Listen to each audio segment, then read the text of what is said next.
नमस्ते बच्चों, मैं मनीषा गोखले आशीष हिंदी क्लासेस में आप सभी का स्वागत है। आज हम चर्चा करने वाले हैं आपकी पाठ्यपुस्तक स्पर्श भाग 1 के पद्य खंड से तीसरी कविता गीत अगीत पर, जिसे लिखा है कवि रामधारी सिंह दिनकर जी ने, जिन्हें राष्ट्र कवि के नाम से भी जाना जाता है। कविता से पहले कवि परिचय देख लेते हैं। रामधारी सिंह जी का जन्म 23 सितंबर 1908 को बिहार के बेगूसराय जिले के सिमरिया गांव में और मृत्यु 1974 में मद्रास तमिलनाडु में हुई। ये राष्ट्रवादी और प्रगतिवादी धारा के प्रमुख कवि थे। इनकी कविताओं में ओज, विद्रोह, आक्रोश और क्रांति की पुकार थी, तो वहीं दूसरी ओर कोमल श्रृंगारिक भावनाओं की अभिव्यक्ति। इन्हें पद्म विभूषण, साहित्य अकादमी पुरस्कार और भारतीय ज्ञानपीठ पुरस्कार से सम्मानित किया गया। इनकी प्रमुख कृतियां हैं हुंकार, रश्मि रथी, कुरुक्षेत्र, परशुराम की प्रतिज्ञा, उर्वशी और संस्कृति के 4 अध्याय। तो आज हम जो इनकी कविता पढ़ने वाले हैं गीत अगीत, वह श्रृंगारिक भावनाओं पर आधारित कविता है। तो चलिए शुरू करते हैं। गीत अगीत। गीत मतलब जो गाया जाए और अगीत जो गाया ना जाए, लेकिन वह भी होती है मन की भावनाएं जो अभिव्यक्त नहीं हो पाती। तो देखते हैं कि कवि यहाँ पर क्या कहना चाहता है। गीत अगीत कौन सुंदर है।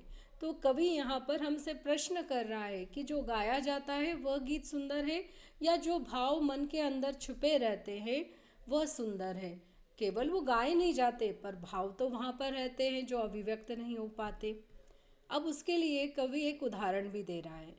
गाकर गीत विरह के तटनी वेगवती बहती जाती है, दिल हल्का कर लेने को उपलों से कुछ कहती जाती है। तट पर एक गुलाब सोचता, देते स्वर यदि मुझे विधाता, अपने पतझड़ के सपनों का मैं भी जग को गीत सुनाता। गा गा कर बह रही निर्झरी, पाटल मूक खड़ा तट पर है, गीत अगीत कौन सुंदर है। तो यहाँ पर कवि क्या उदाहरण दे रहे हैं कि जो तटिनी मतलब नदी, जो नदी है वह कल कल की आवाज़ के साथ बह रही है। तो उसकी ये जो कल कल की आवाज़ है उसे क्या कवि कह रहे हैं कि वह गीत गा रही है। और वह गीत भी किस बात का गा रही है? विरह। विरह मतलब बिछड़ने का गीत, क्योंकि वह बहकर दूर जा रही है, अपने किनारे से दूर जा रही है। तो कवि को लग रहा है कि ये जो नदी के स्वर है या जो नदी की आवाज़ है वह उसके विरह के गीत हैं जो बहते हुए वो गाती जा रही है। दिल हल्का कर लेने को उपलों से कुछ कहती जा रही। तो इस गीत के माध्यम से वह उपलों मतलब किनारों से अपने दिल की बात या अपना दिल का दुख बताते हुए जा रही है, जिससे कि उसके मन को शांति मिल रही है। जब हम भी अपने दुख की बात या अपनी परेशानी किसी के साथ शेयर करते हैं तो हमें थोड़ा रिलैक्स लगता है, थोड़ी शांति मिलती है। और कुछ ऐसा ही कवि को लग रहा है कि नदी जब अपना गीत गाती है, अपना दुख गीत के माध्यम से किनारों को बता रही है, तो उसका मन थोड़ा हल्का हो रहा है। जो दुख उसके मन में था वो थोड़ा कम हो रहा है। वहीं तट पर एक गुलाब सोचता। तो कवि यहाँ पर क्या बता रहे हैं कि जो किनारा है उस पर एक गुलाब का पौधा या गुलाब का फूल है, और वह क्या सोच रहा है कि देते स्वर यदि मुझे विधाता। विधाता मतलब ईश्वर। ईश्वर क्या देते उसको? स्वर। स्वर मतलब आवाज़। जैसे नदी को आवाज़ दी है इसलिए वो कलकल कर रही है, ऐसे ही ईश्वर अगर मुझे आवाज़ देते, अगर मैं बोल पाता, तो मैं भी अपने पतझड़ के जो सपने थे, जो मेरा दुख है, उसको अपने गीत के माध्यम से सारे जग को सुना पाता। जग मतलब संसार, सारे संसार को भी वह भी अपना दुख, अपने सपने अपने गीतों के माध्यम से बता पाता। लेकिन चूंकि वह मूक है, वह अपने भावों को अभिव्यक्त नहीं कर सकता, इसलिए वह चुपचाप वहाँ पर खड़ा सोच रहा है। गा गा कर बह रही निर्झरी। निर्झरी मतलब नदी। तो जो नदी है वो गाती गाती आगे बहती जा रही है। और पाटल, पाटल मतलब गुलाब, गुलाब जो है वो चुपचाप खड़ा है, लेकिन उसके मन में भी ढेर सारे भाव भरे हुए हैं।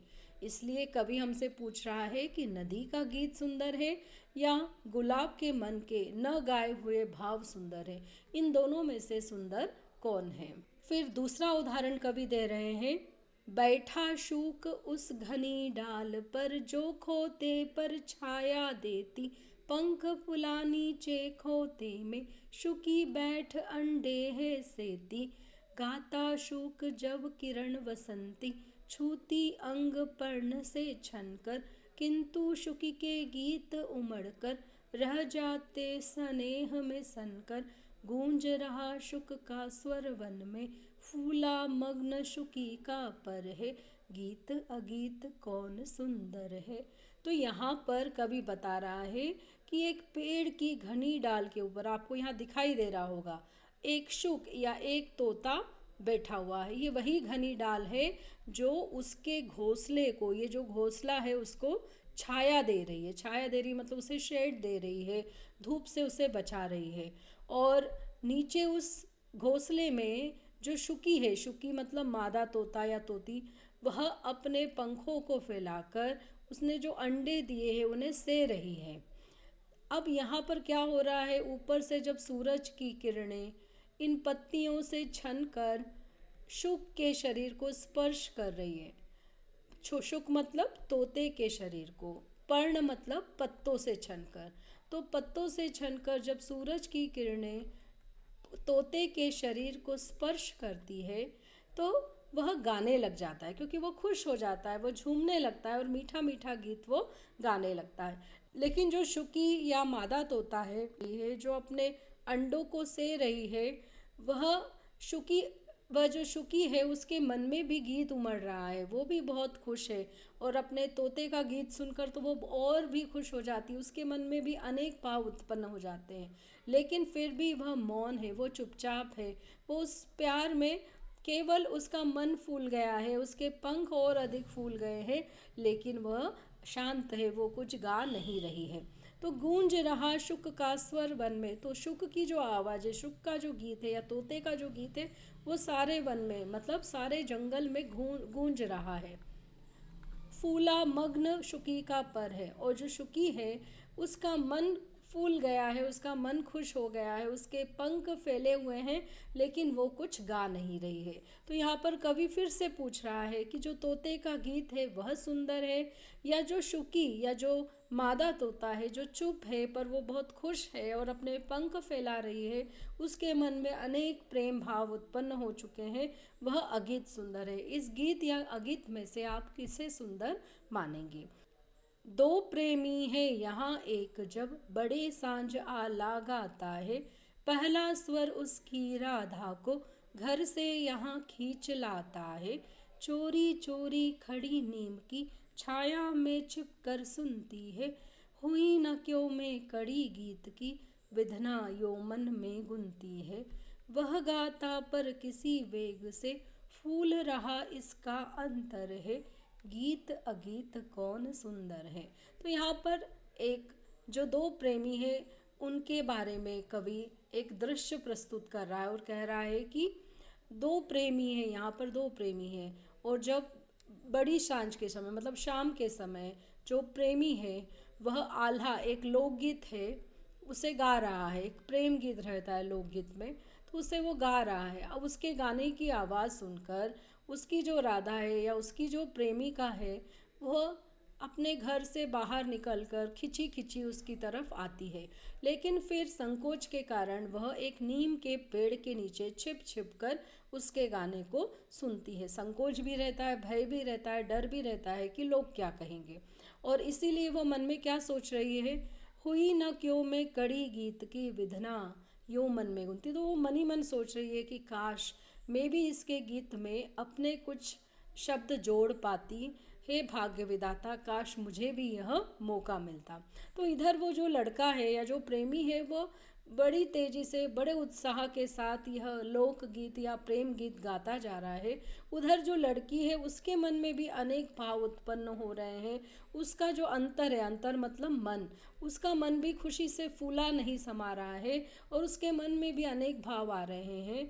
तो यहाँ पर जो प्रेमी का गीत है और जो प्रेमिका के मन के अंदर के भाव है जिसे वो गा ना पाई, जो अगीत है, उनमें से कौन सुंदर है और क्या नहीं। तो यहाँ पर कवि बताना चाहता है कि केवल जो भावनाएं व्यक्त हो जाती हैं वही सुंदर नहीं होती हैं, बल्कि जो भावनाएं अभिव्यक्त नहीं हो पाती हैं वह भी सुंदर होती हैं। तो यहाँ पर कवि ने प्रकृति के माध्यम से यह कहने की कोशिश की है कि केवल कविता ही सुंदर नहीं है, यह जो प्रकृति है वह भी एक सुंदर कविता है, लेकिन अंतर यह है कि कविता गीत है और जो प्रकृति की सुंदरता है वह अगीत है, पर वह भी बहुत सुंदर है। अगले वीडियो में इस पाठ के प्रश्न उत्तर लेकर फिर से हाजिर होंगी।